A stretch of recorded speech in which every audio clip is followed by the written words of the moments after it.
Alın temas karabaya ama iş temas karabaya ama iş dese. İş dese ama. Ne düşman he ne çimen he. سەیەمە لە بازاری گەورەی شاری کەرکووکین لێرە لە بەرەبەیانی ئەمڕۆ ئاگرێک کەوتۆتەوە و چەندین دوکان و کۆگا سوتاون بە پێی قسەی دەستگا حکوومیەکان ئەگەڕێتەوە هۆکاری ئاگرەکە گەڕێتەوە بۆ کارەبا بۆ شۆرتی کارەبا بەڵام ئێستا لە دوکاندارەکان قسەی دیکەیان هەیە ئێستا چەند لای چەند دوکاندارێک دەدوێنی بزانین هۆکارەکەیان چیە و زەرەر و زیانەکەیان چییە بکرێت باسی ئەومان بۆ کە ئێوە چۆن چۆنی ئاگدار کراونێتەوە. والله كاك اما لين ابو ساعدوني بتلفون كرديان ورن دكان كان ستاوا جيش ما نيرا ساعد نيزك سيبو بخلي كمان قانا كيتر دس بيكر داغر اما لا هيش نبو الله انت ماس كهرباء اما ايش تماس كهرباء اما ايش دسه ايش دسه ما ندش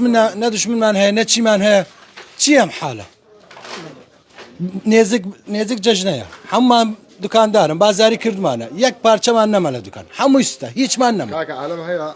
سایره فروشو اشی هاوردو او خوان دکانه ولا کاکا تو چنه هیا لگرفانت دریکه گرفانت چنه کا دریکه گرفانت چنه کا خوان دکانه باي 15 مليون اشی هیا دکان چنه هیا اما هیتی اما خوان دکانه نیم يعني تعمير لشو كينو اما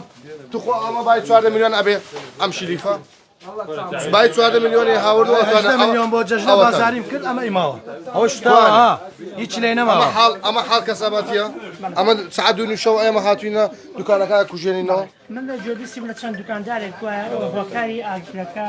تەنها شۆرتی کارەبای نییە وەک بەڕێتەوە بۆ دەست خاڵ شۆرت کارەبە نییە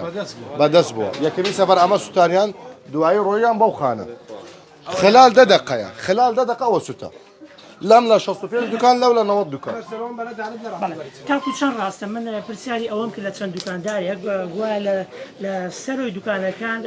ئەوانە تهویه ئەوە لە حیمان کردبوو ئەوان چیان کردووە بڕیانە فڕیاندا و ڕۆیان هەرەوە کوانە ئەمە کوانە خەڵک بازار کوانێ بازار کاول بووە عالم ڕسوای بووە وەڵڵە ڕسوا بووە ستا چی بکەین الحەمدولله ئەوەی دەیبینن ئەوەی دیمەنەکانی بازاری گەورەی کەرکووکە لەنێ ئەو بازارە دوو خان هەیە بەناو ئەو خانی قیردار تەمەنی ئەم خانان دەگەڕێتەوە بە ساڵی 1983 دروست کراوە لەلایەن کەسێکەوە دوکاندارەکانی ئەم خانە زیاتر جلوبەرگی ئافرەتان و جوانکاری و پێداویستی تایبەت بە ئافرەتان دەفرۆشن لێرە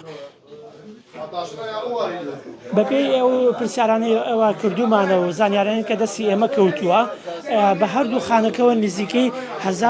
نزیکەی 160 دوکان و کۆگا گڕی گرتووە و سوتاوە هیچ دوکانێکی زیانەکەی لە $10,000 بۆ